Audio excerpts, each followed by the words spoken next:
Good morning, Europe. Welcome to the program. Our top stories for you this hour. Indonesia quake. At least 91 people have been killed and hundreds injured after a 7.0 magnitude quake hit the islands of Lombok and Bali. And over in the Cube, our social media news desk. We have the latest from the ground in Indonesia as rescue efforts and evacuations are underway. Scorching summer. Forest fires rage in Portugal and Spain as Europe wilts in searing temperatures that hit 47 degrees Celsius. Deadline looming. Iran receives 5 commercial planes from EU plane makers before U.S. sanctions bite. Drone attack. An alleged drone assassination attempt targets Venezuela's Nicolas Maduro at a military event. And new job. Russia appointed U.S. actor Steven Seagal as a special envoy to improve ties with the U.S. Thank you for starting your Monday morning with us. Now, our top story, a magnitude 7.0 earthquake has struck Indonesia's islands of Lombok and Bali, killing at least 91 people and leaving hundreds injured. Now, this quake comes just 1 week after another earthquake in the same place killed more than a dozen people. Evacuations are underway as rescue and medical teams try to reach the worst affected areas. Now, there are about 130 aftershocks that have also been felt. And Alex and the team in the Cube have been following this story for you. Good morning, Tesa. Yes, a developing story. This video has been shared by the Indonesian Red Cross within the last hour. You can see here, as we can zoom in on this, people being taken away on stretchers. There is now a nationwide appeal for blood donors being spearheaded by the Red Cross to help those people who've been affected. A lot of people in the hardest to reach areas, perhaps worst affected by this earthquake. Let's just also show you a video shared on Facebook from a user who took this video during the earthquake. This is on nearby Bali. He says this is during the earthquake. People on the streets clinging to one another as the ground started shaking. These are the scenes in Bali as that earthquake took place.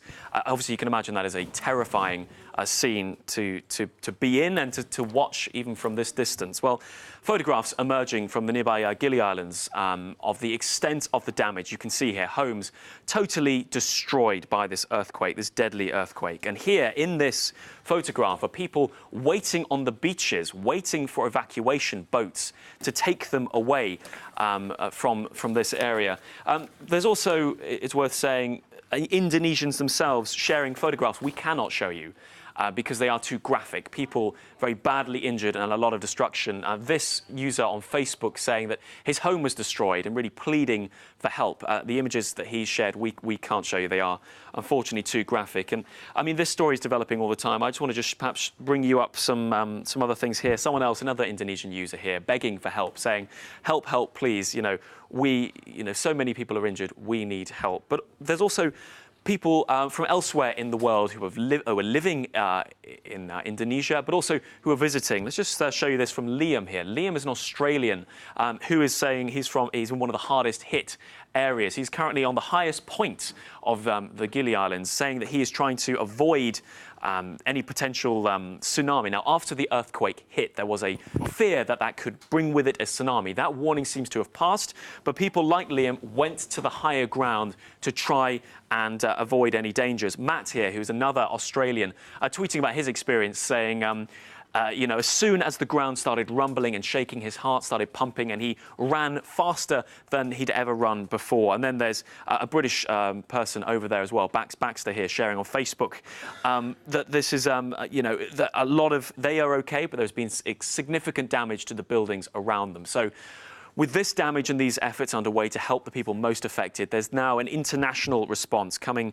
from people like Secretary of State Mike Pompeo, US Secretary of State, offering his condolences to the people of Indonesia. And then there's the Australian Foreign Minister tweets. Her tweet is unfortunately just disappeared from my list, but she is in Indonesia herself, coordinating efforts on behalf of the Australian government and seeing firsthand the destruction. So, as you can see, people are really shocked by this. Rescue teams are still trying to reach the worst affected. There's this appeal for blood donors. Tessa, we will stay across this and we'll have the latest for you as it develops. Absolutely. Thanks for that, Alex, for bringing us the first-hand experiences of people on the ground. And joining us live now from Lombok in Indonesia for more on the aftermath of this earthquake is Ridwan Sobri, a spokesperson for the Indonesian Red Cross. Thank you for joining us on the program today. Can you just tell us what is the situation like on the ground there? All right.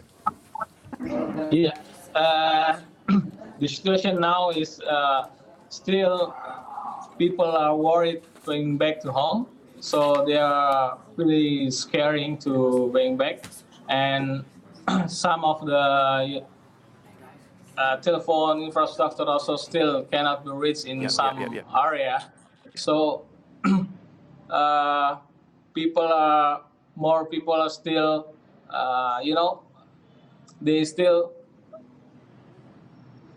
in the road, in the evacuation center. So actually, the thing that in North Lombok is the most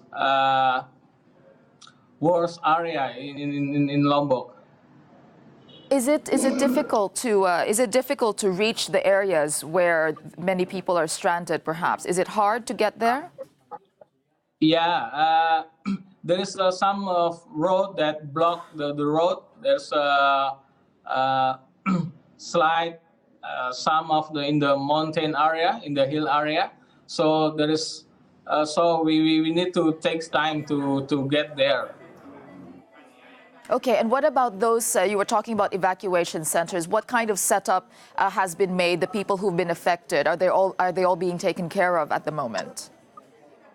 Yeah, at the moment, we evacuate them into the safe place and to the evacuation center. So, such as in North Lombok or East Lombok, the one that very, serious situations there. So, people with the elderly, with the children, since the last night, we try to provide the shelter and the first aid, and we distribute also our blankets to them. All right. Thank you for that, for giving us an update there on the ground. Ridwan Sobri there, representative of the Indonesian Red Cross in Lombok. Thank you. Thank you. Now, firefighters in southern Portugal and Spain are battling to put out wildfires that began over the weekend as Europe bakes in record-breaking temperatures. Now, in Portugal, 800 firefighters and more than 100 soldiers were deployed to deal with the fires, as people were told to stay indoors to avoid the heat. Now, 6 people were also injured as they escaped a blaze near the town of Extremo on Saturday. New heat records were set in 26 different places, with temperatures reaching 47.4 degrees Celsius in the center of the country. Now, across the border into Spain, wildfires burned forests near the town of San Vicente de Alcántara. Although firefighters have stabilized the flames, it is still not under full control. 3 people have died from heat stroke across the country in the last week.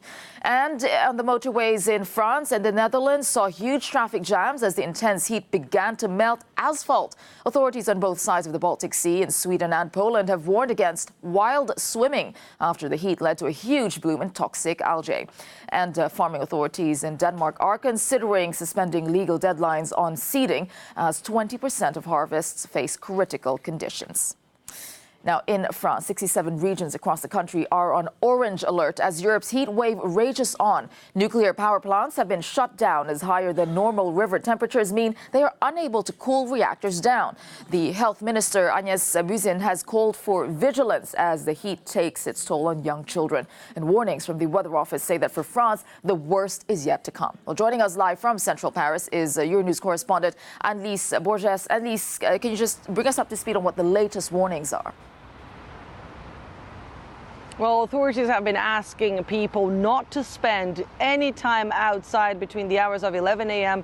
and 9 p.m., Tesa. And of course, to stay hydrated, to make sure that they drink enough water, and to help ensure that the most vulnerable people, the homeless and the elderly, are safe. And parents have been asked not to let their children go outside in the peak heat hours and to supervise them, especially close to swimming pools and areas with water. And that is because of a spike in the number of drownings over the last few days and weeks. And all those warnings are, of course, because the worst is yet to come. Authorities are expecting temperatures to go even higher. Here in Paris, thermometers are expected to mark 39 degrees Celsius over the next 2 days. And so there is a lot of concern with the health and safety of people here in this area.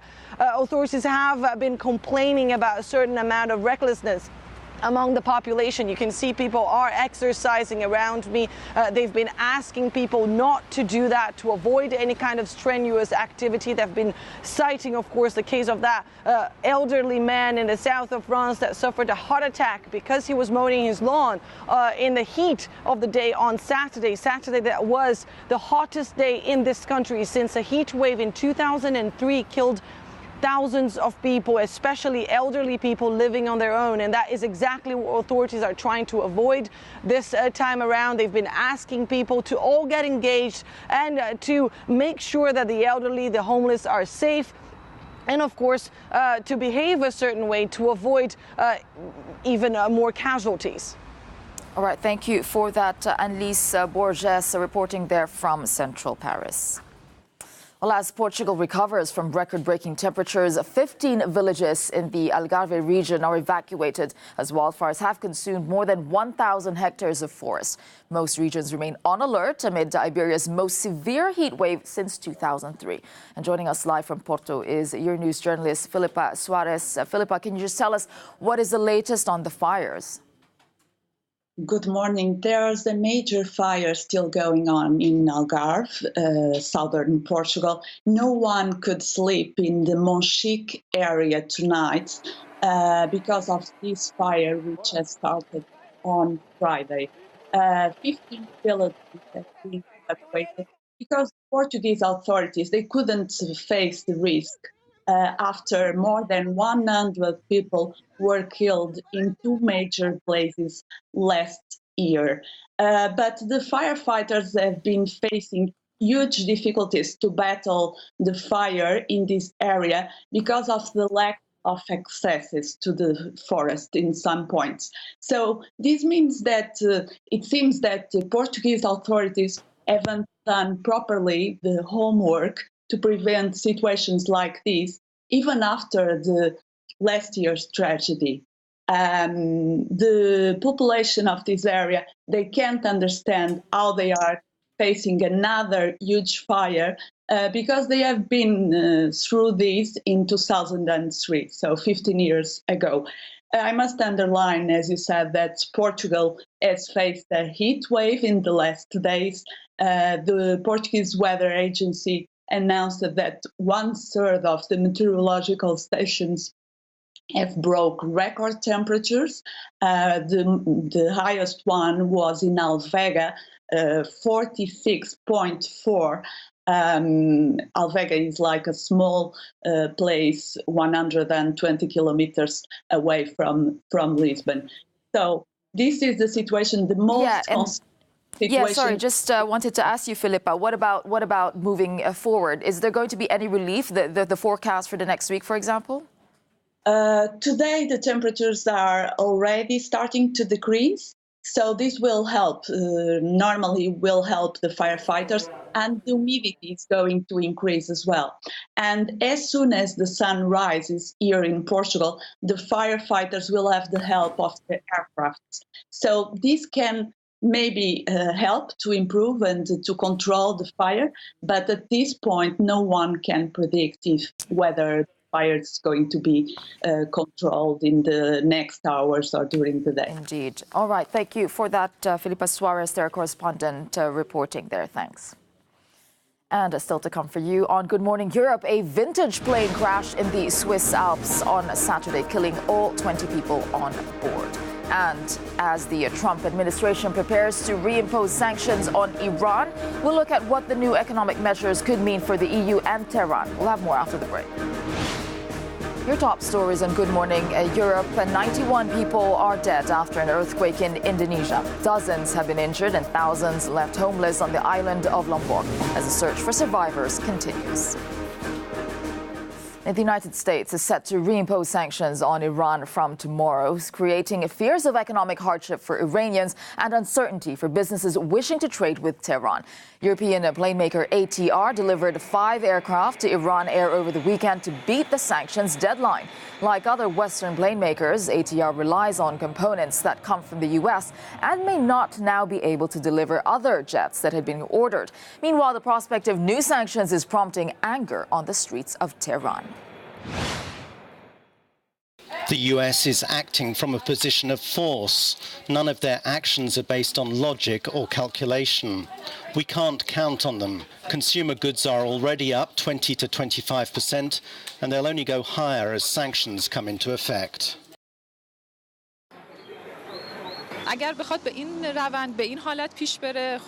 If it continues like this, of course life will be difficult in the future. It would be better to implement reforms and resolve some of these issues. I just hope that the government will think about the people. And to analyze the impact on these developments for European business, I'm joined now by Brian Carter in Brussels. Brian, so how big is this going to be for European companies? Good morning, Tesa. Well, as you know, a lot of these EU companies have actually decided to pull out from Iran, whether it's the German manufacturer Siemens, the Danish shipping company Maersk, the French car maker PSA, or the French energy giant Total. All of these companies have decided to either scale down or completely pull out of Iran from fear of U.S. sanctions. Basically, they say a lot of these companies have decided to rush to Iran in 2015 following the deal to find new business opportunities, but now they're all saying that they're coming back. Basically, in one of its communique, the French energy giant Total said that they would unwind their operation unless there's a specific waiver given by U.S. authorities, and they give 3 reasons for that. First, the loss of financing in dollars by U.S. banks, the loss of U.S. shareholders, and finally, the loss of access to U.S. markets. And that's basically the same dilemma that all these EU companies are facing at the moment. Sure, they can continue doing business with Iran, but that means that they can say goodbye to doing any business with the U.S. in the future. And as you know, the U.S. is a much bigger market. But they also, in this global economy, the U.S. controls a lot of the transactions that are still made in dollars. So for all these companies that do these international deals, it's very dangerous to continue operating with Iran. And that's why a lot of them have actually decided to pull out. And so, of course, Brian, we know that Washington, they're reintroducing these sanctions because they didn't approve Trump didn't approve of the nuclear deal that Obama struck with Tehran. But obviously, we know that the EU does support the nuclear deal. So what can Brussels do to defend its interests, basically? Well, you know, Brussels is really doing all its best to keep this deal alive. The chief EU diplomat, Federica Mogherini, has been holding a lot of bilateral meetings and phone calls with the other signatories to this deal. But of course, when one of its members, if not the most important member, is out, it makes it quite difficult. She actually said, Federica Mogherini, I quote, that the weight of the U.S. in the global economy and financial system is obviously relevant, and that's why it makes it difficult. Today, 6th of August, the EU will also activate what's called the blocking statute. Basically, it will ban EU companies from complying with U.S. sanctions. But most analysts say that this statute is actually very hard to respect, and it will actually make a lot of legal headaches for these companies, because basically they now have the choice of either not complying with these sanctions and continuing their business dealings with Iran, but then they can face U.S. sanctions, or they can decide to discontinue their activities in Iran, but then they face EU legal challenges here in the EU. So it's a really headache for these companies at the moment.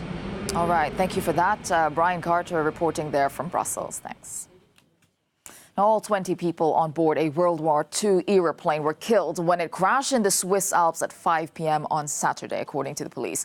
3 Austrians and 17 Swiss were on board the trimotor Ju-52 aircraft, which was used to operate scenic and charter flights. James O'Hagan has the story. 2,500 metres above sea level, the salvage operation continues following one of Switzerland's worst ever air tragedies. The bodies of the 20 victims are still being recovered from the wreckage, which is surrounded by steep peaks. The cause of the crash is still unknown. One witness described the 1930s military aircraft as turning 180 degrees to the south and falling to the ground like a stone. What can also be almost excluded from the investigation is that there was a collision with another aircraft, an obstacle, or a cable before the actual collision.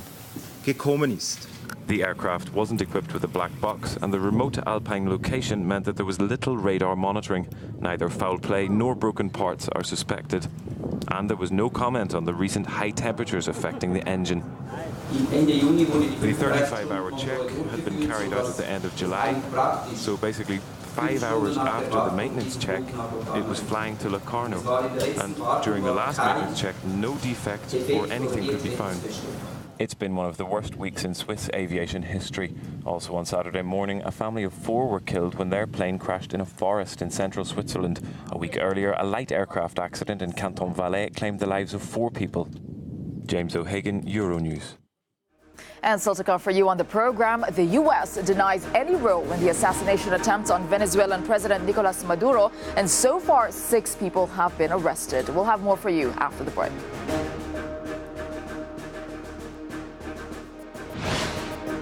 You're watching Good Morning Europe. Welcome back to the program. An assassination attempt or an accidental gas explosion. Conflicting reports are emerging of what caused the blast during Venezuelan President Nicolas Maduro's speech at a military event at the weekend. Now this is the moment the explosions rang out and President Maduro's bodyguards surround him, as you can see in that video. Now, the government say that drones loaded with explosives were the source, while earlier reports from firefighters claim it was caused by a gas leak in a nearby building and was unrelated to the drones spotted at the scene. Well, 7 people were reportedly injured in the incident, and images have emerged as well of soldiers in formation, but after they heard that blast, breaking rank, as you see there, and fleeing chaotically. There are now fears that whatever was behind the incident, the Venezuelan government will use it to justify further crackdowns on the opposition. Well, joining us in the studio for more on this is Euronews correspondent Alistair Sanford. So, Alistair, we hear of these conflicting reports. Do we know any more, shedding light on what actually happened? Well, Tesa, the Venezuelan government's been giving its version of events. The Interior Minister, Nestor Reverol, says, in fact, they've made 6 arrests since it took place. One of the people arrested already had an arrest warrant out in relation to a previous attack on a military base, and one person had been arrested before for an anti-government protest. The government says that they were part of a group that launched these drones, and since then the government has actually released a video showing an explosion taking place in the air. Here it is. I have to say this video is unverified. The government says there were 2 drones. Interestingly, the Interior Minister says that one flew over the stage, but the authorities were able to detonate it outside the area. Now, if they had some kind of advance indication that all this was going on, you could ask the question, why was everyone on the stage seemed to be so surprised when it all happened? The government says then the second drone went into a nearby block of flats. But as you've said, there have been reports quoting firefighters, notably from the Associated Press, saying that this was a gas explosion. We've seen the images of a burnt-out flat. I've been speaking to our Spanish language team this morning. Well, they say there were lots of people present, lots of reporters with cameras, and yet no one else seems to have seen these drones or filmed it. And yet we have those strange scenes of the bodyguards surrounding the president, perhaps less reassuringly for those in power, this apparent panic amongst the security forces on parade. We've had this claim of responsibility on social media from a group called the National Movement of Soldiers in T-shirts. It's all very bizarre. There's no evidence behind it or any detail about that group. But the government says there is an investigation underway. Indeed, and whatever actually happened, we do know that there are fears that Maduro is going to be using this incident to crack down on a political dissent, for example. So what is the background to this fear? Nicolas Maduro has been very quick to accuse his enemies of being behind this. He's accused the far right in Venezuela, as well as Colombia and the United States. In particular, he singles out the outgoing Colombian president, Juan Manuel Santos. chaos. Now, they've been engaged in a little bit of war of words between the two of them. Colombia says that this is absurd and unfounded. So does the United States. The National Security Advisor John Bolton has gone on TV to say there was no US government involvement at all, and suggesting this could be a pretext, all a setup by Nicolas Maduro to then try and reinforce control. Now, the opposition, yes, is bracing for a clampdown. Maduro says he's more determined than ever to follow the path of the revolution. All this comes across against a background of ongoing worsening political and economic chaos in the country.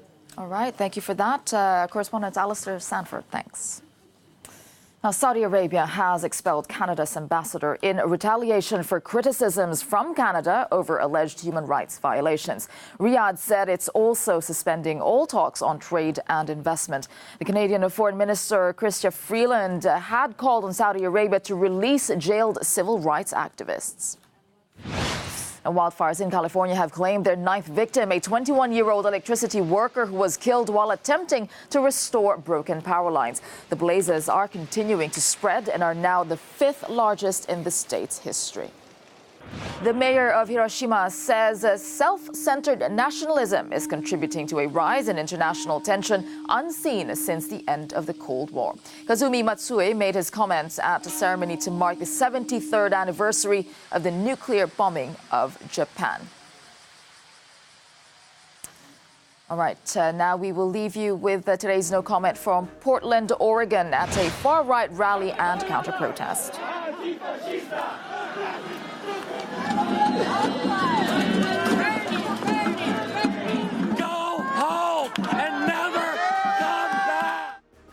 Your top stories in Good Morning Europe. Indonesia quake. At least 91 people have been killed and hundreds injured after a 7.0 magnitude quake hit the islands of Lombok and Bali. Scorching summer. Forest fires rage in Portugal and Spain as Europe wilts in searing temperatures that hit 47 degrees Celsius. Drone attack. An alleged drone assassination attempt targets Venezuela's Nicolas Maduro at a military event.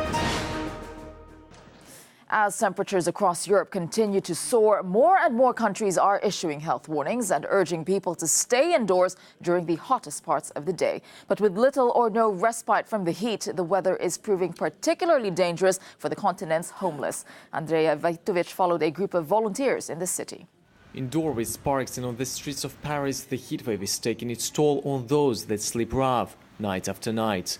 For them, the hot weather is just as much of a challenge as the cold. Sometimes it's even worse. We put ourselves in the shade. It's very hot, especially on the weekends because the shelters are closed, so we're hanging out from the morning until evening.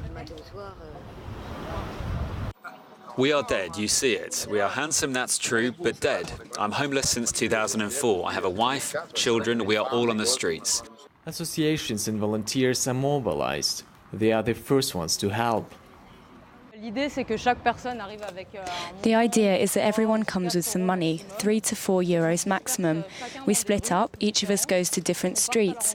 We look for homeless people, we see what they need, and we go to shops and buy water packs to give to them. There's great solidarity. Even taxi drivers are packing their cars and driving around Paris to give out water and talk to people.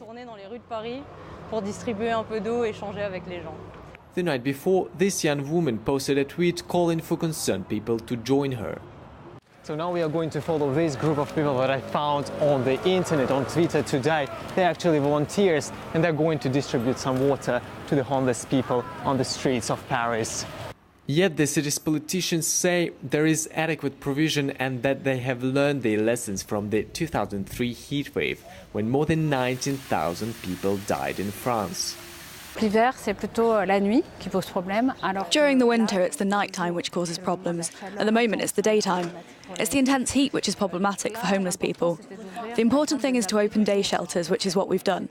It's not about staying the night and then letting them leave, but helping them with more permanent accommodation. It's a societal problem which we have to cope with, perhaps more and more. With the heatwave, there are just few places for the homeless to seek respite from the sun and burning temperatures. Concerns remain the same to ensure that in the future everyone has a decent shelter.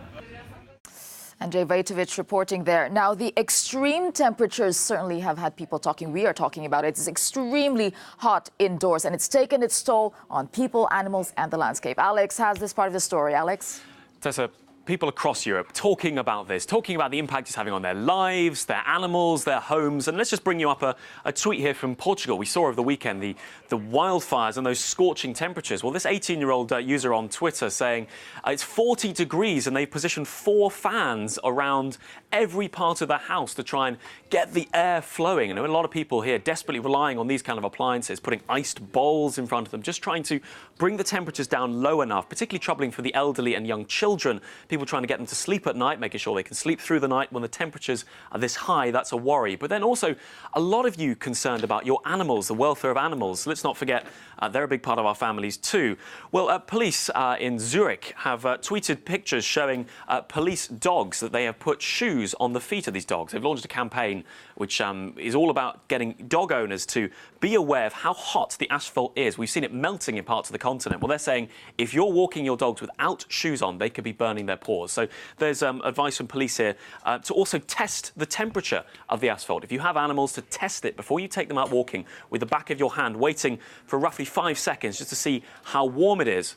There's also then been conflicting messages going around about what you should do. We eat something cold to cool ourselves down. This user here tweeting that she's given her dog some ice cream to cool the dog down. But there were then a lot of rumours going around that it was unhealthy to give animals ice. In the UK, animal welfare organisation PDSA saying that is fake news. Animals should be given ice. You can give your dog ice. It's not going to kill your dog, to bring their body temperatures down. In the same way that you would look after a small child with a nice drink, you should give some dogs something cool to chew on as well. So there is a real concern among a lot of people on social media about welfare of animals as well as people during this heat. But it's also had a real impact on the European landscape. Let's just bring you up an image from NASA that we've seen. NASA have done an overview of the continent, saying that you can quite visibly see how this heat wave has turned a green Europe brown. It's also, just as an interesting point, something that's got a lot of you talking over the weekend, is this EIRE. It's a sign, it means Ireland in the Irish language, that's been exposed as a result of wildfires and the extreme heat in Ireland. This was put there in the Second World War to tell German and British airmen that this was a neutral country. Well, the extreme heat has not only scorched the landscape, it's exposed the hidden history contained within that landscape. So it's obviously a topic that's got us all talking in Europe. So you can let us know. Go on Twitter. You can let us know how you are coping with the heat wave. You can put your comments on here. Make sure you use #TheCube in those comments. All right. Thanks for that, Alex and the Cube team. And joining me now for the bigger picture is Greg Juher, senior meteorologist at the Met Office. Thanks for joining us. Can you just tell us then what is behind all these record-breaking temperatures? Hi, good morning. Yes, we've had high pressure in charge across much of Europe. We've seen extreme heat over parts of Africa build up over the last month or so, and this has pushed north over the last few weeks, and that has allowed temperatures to soar. We've seen temperatures in the mid-40s across parts of Spain and Portugal, and then into France into the low 40s to high 30s. So we've seen incredible heat, and mid-30s here in the UK as well. So not many places escaping the hot weather at the moment. Yeah, are we expecting this heat to break at some point? I mean, what's the outlook for the rest of the week? We're waiting for some rain. We are indeed, and it is slowly on its way. Low pressure lies to the northwest of the UK. This will slowly start to bring in some weather fronts, and the hot weather currently across parts of the UK will move back into the near continent. We'll see temperatures then start to drop across parts of France, parts of Portugal as well, and then Spain eventually as the week goes on. So 40s for the next few days, but as the temperatures drop away, we could see some large thunderstorms develop. So not end of the severe weather. We could go from high temperatures, sunshine, to then some severe weather, and flash flooding is possible over the next few days as well. You know, people have been getting creative on how to deal with this heat. It's really been very difficult. What are your suggestions on how people can protect themselves from this heat, as well as the sand that could be coming from North Africa? Yes, our advice is to stay out of the midday sun. The sun is at its strongest between 11 a.m. and 3 p.m. It's still going to be hot after those times and before those times, but that's when the UV levels are the highest. So stay in the shade, stay indoors where we have air conditioning. If you're near water sources such as swimming pools, the sea, you can cool down that way as well. As you were just saying on your other report as well, it's pets as well. Make sure the ground's not too hot for them to go walking as well. So lots of things we can do to keep cool over the next few days. All right, thank you for that. Greg Juher, senior meteorologist at the Met Office. Thank you. 2 weeks after Greece's worst natural disaster in living memory, clear up and recovery is a long way from completion. Deaths from the fire increased to 90 over the weekend, with 36 people recovering in hospital, including 6 people in intensive care. Well, joining us from Evangelimos Hospital in Athens is Euronews' Faye Dulgari. Faye, we have a lot of people injured in the last 2 weeks since the fire began. Can you bring us up to speed? What's the latest? Yes, of course. Unfortunately, during the weekend, 3 more people died, a 95-year-old woman, an 85-year-old man on Sunday, and a 55-year-old woman on Saturday. This actually raises the fatalities to 91. So as you said, now we have 36 people in hospitals treated for burns. 6 of them are in the intensive care. We have 1 child that is treated in a hospital but is in a stable condition.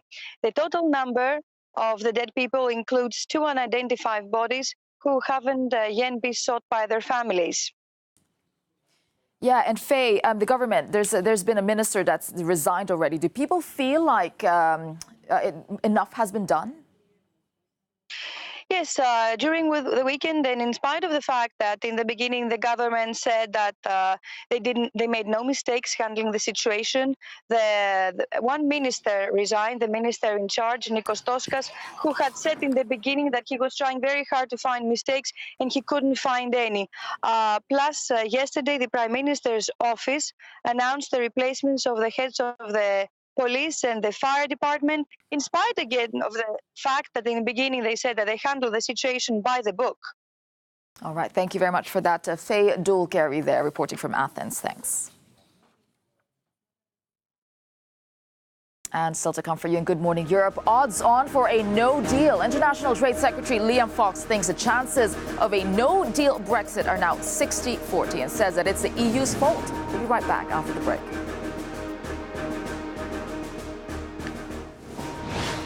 Your top story in Good Morning Europe, 91 dead after an Indonesian earthquake. Many have been injured and thousands left homeless on the island of Lombok as the search for survivors continues. Now, the likelihood of the UK leaving the EU without a trade deal is now at 60% to 40%. Well, that's according to the British government's International Trade Secretary, Liam Fox. The outspoken Brexiteer has criticised the EU, saying the risk of no agreement is being increased by those in Brussels, committed to the, quote, the purity of the EU's ideology, end quote. Well, the comments show once again a disagreement within the British government on how to approach Brexit negotiations. And with me to tell us more is Euronews' Vincent McAvaney in Westminster. So Vincent, Liam Fox, he's always been in favor of Brexit. We know that, but he's not the first person in government to warn about a no deal over the past few days, as is he?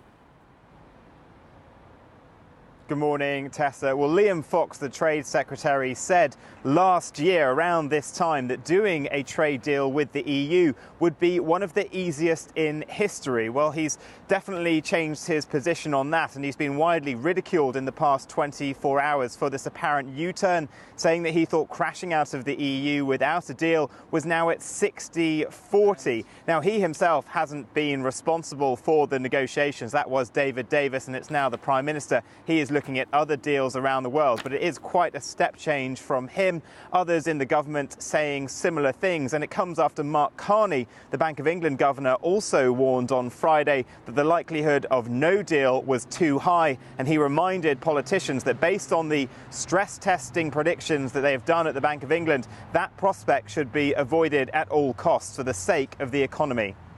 And Vincent, the Prime Minister's office, they've now taken over the reins of Brexit negotiations. Has Theresa May responded to Liam Fox's comments, and what's next for her?